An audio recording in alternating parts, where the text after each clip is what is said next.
عرض له الشیطان عند جمرۃ العقبہ، جمرۃ العقبہ کے پاس شیطان ان کو دکھائی دیا. فرماہ بسبع حصیات حتی ساق فی الارض، انہوں نے اس کو 7 کنکریاں ماری یہاں تک کہ وہ کیا ہو گیا؟ زمین میں دھس گیا. ثم عرض له عند الجمرۃ الثانیہ، پھر واپس آگے بڑھے تو دوسرے جمرہ کے نزدیک وہ واپس دکھائی دیا.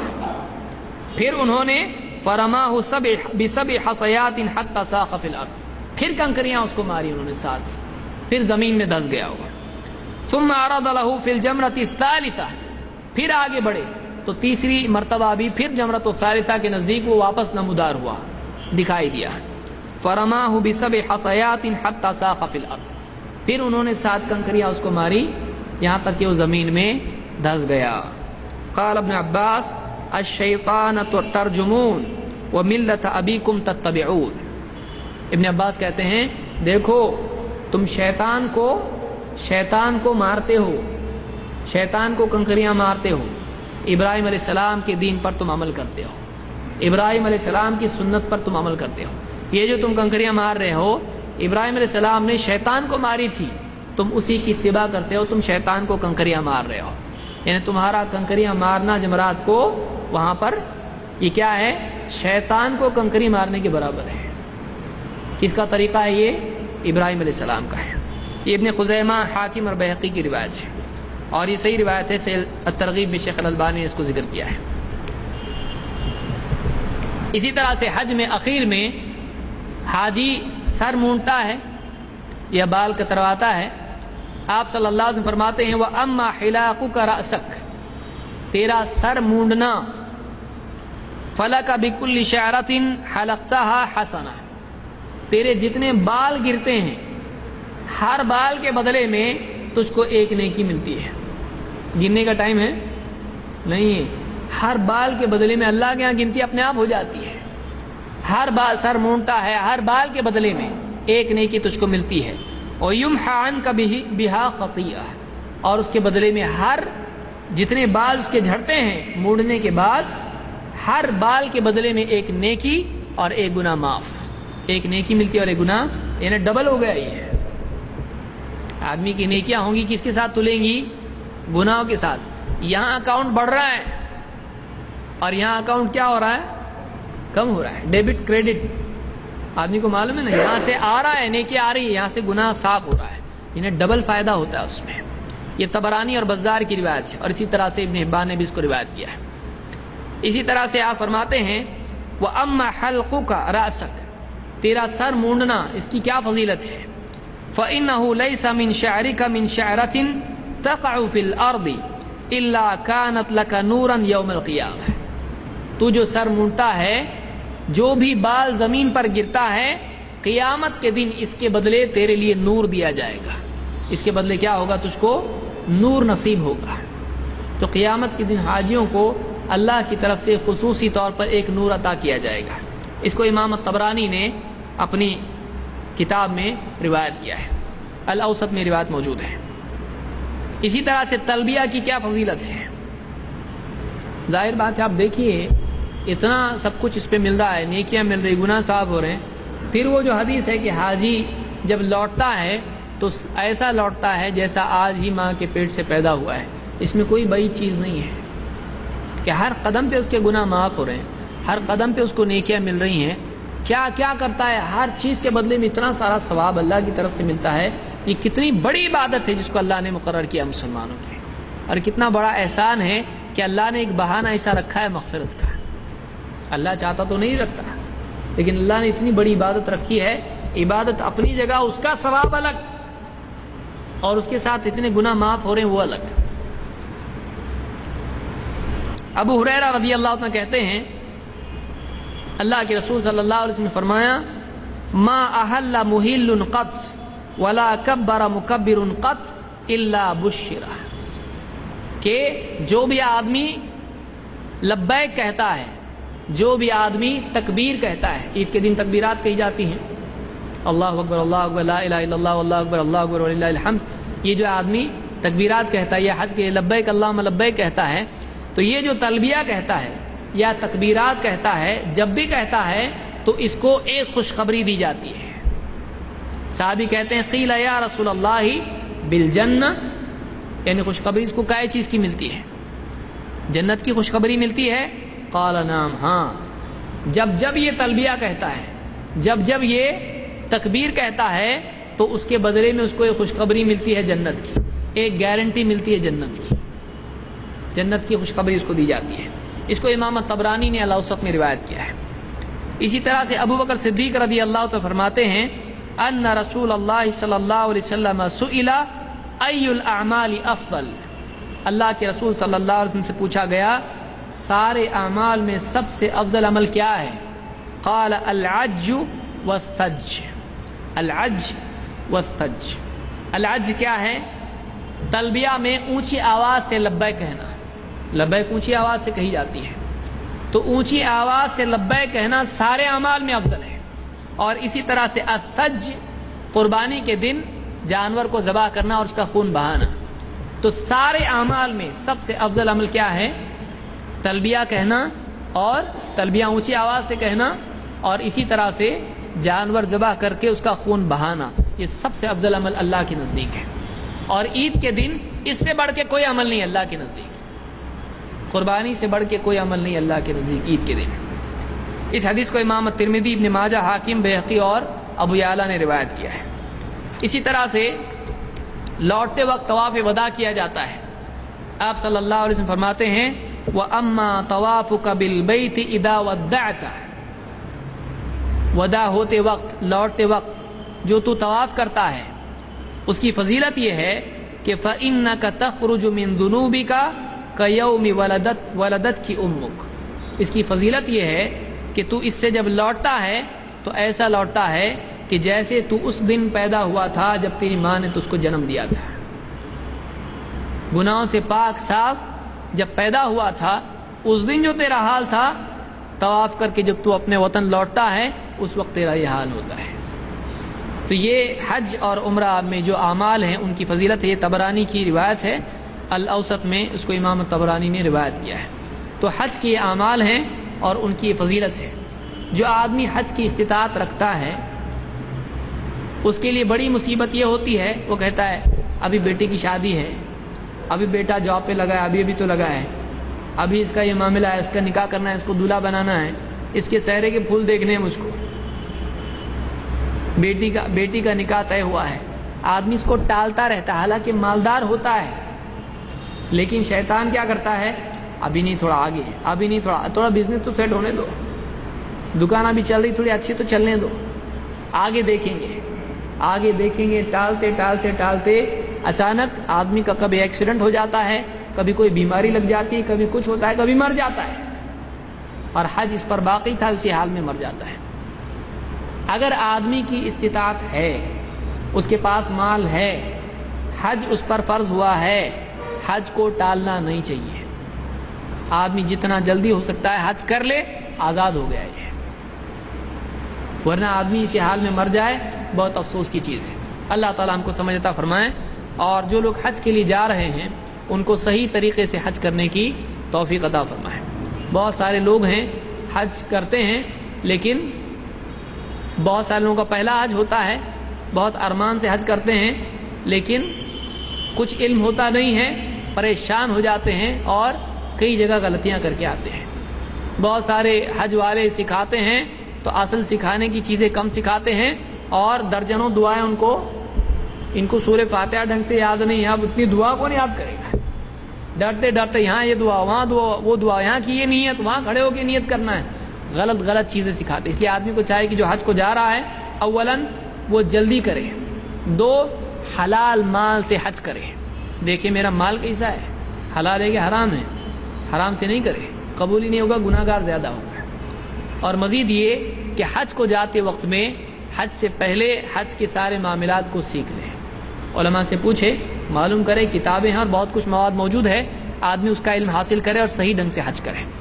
حج میں جائے اپنی نگاہ اور اپنی زبان کی حفاظت کرے، یہاں وہاں کے لوگوں سے تو میں نے کرے، یہ میری جگہ، یہ میری جگہ، لڑتے لوگ حج کے لیے، جگہ کے لیے جگہ پکڑتے ہیں، اس کو دھکا دے رہا ہو، اس کو دھکا دے رہا ہے، تو لڑ کے آدھا حیران ہوتا ہو، پھر گھوم پھر کے یہاں وہاں گھومنا پھرنا، یہ خریداری وہ خریداری، کھجور کے پوتے خرید رہا وہاں پہ، زمزم کے ڈبے خرید رہا وہاں پہ، اب اس کو لے جانے کا ایک الگ مسئلہ، پھر جھوٹ بول کے کیسا تو بھی کسٹم میں نکل رہا. تو کیوں گناہ کرتا ہے آدمی؟ کھجور لانا گناہ نہیں ہے. کچھ لوگ جاتے ہیں وہاں پہ، وہاں کی مٹی اٹھا کے لا کے، مدینہ کی مٹی، جنت البقیع سے بقیع الغرقد کی مٹی، وہاں کی مٹی لے کے آتے ہیں. کیا ہونے والا ہے اس کا کوئی گھر بننے والا ہے، برکت آنے والی کیا ہے؟ وہاں کی مٹی لاتے ہیں سنبھال کے. کوئی آدمی وہاں کا کچھ اٹھا کے پتھر لاتا ہے، مدینہ کا پتھر ہے وہ، کیا ہونے والا ہے؟ اس کی قسمت میں پتھر ہی آنے والے ہیں. تو مدینہ کا پتھر ہے، مکہ کا پتھر ہے، کیا ہے اس میں؟ آپ صلی اللہ علیہ وسلم جب مکہ سے مدینہ گئے، پتھر لے گئے وہاں سے، مٹی لے گئے وہاں سے تھیلی میں بھر کے. یہ ساری خرافات ہیں. بعض لوگ تو چوری کرتے ہیں کعبہ میں جا کے، کیسا؟